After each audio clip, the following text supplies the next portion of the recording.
HRV, or heart rate variability, is a measure of how much time passes in between each individual heartbeat. The main premise is that if you have a higher HRV, you have a higher tolerance to general stresses of everyday life, and you're able to handle a much higher load. On the other hand, a lower HRV, meaning that less time passes in between each heartbeat, generally corresponds with difficulty tolerating aspects of daily life and is associated with the emergence of chronic and restrictive symptoms. One thing that I've seen being recommended time and time again is introducing certain breathing exercises to help to increase HRV. In particular, many people suggest breathing techniques that involve breath holding or slow-paced, coherent breathing. At first glance, this would appear to make sense,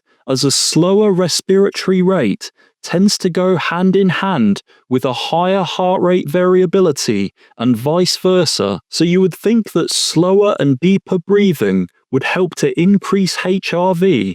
However, what happens on many occasions is that this HRV number remains relatively unchanged. Why I believe this is because people are consciously attempting to alter their respiration, whilst completely ignoring the fact that the overwhelming majority of respiration happens unconsciously. This involuntary breathing rhythm is set in something called the central respiratory generator, which is located in a primal part of the brain called the brainstem. This area should ideally be being continuously inhibited whilst the body is in its relaxed, normal homeostatic state.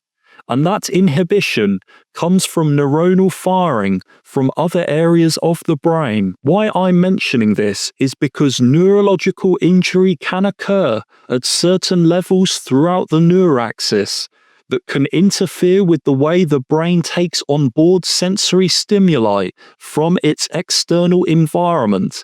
And when this happens, the level of inhibition is actually diminished. If there is a lack of inhibitory neurotransmitters, then the brain will struggle to gain a hold over the excitable activity of the brainstem, which then in turn causes unconscious respiration to speed up.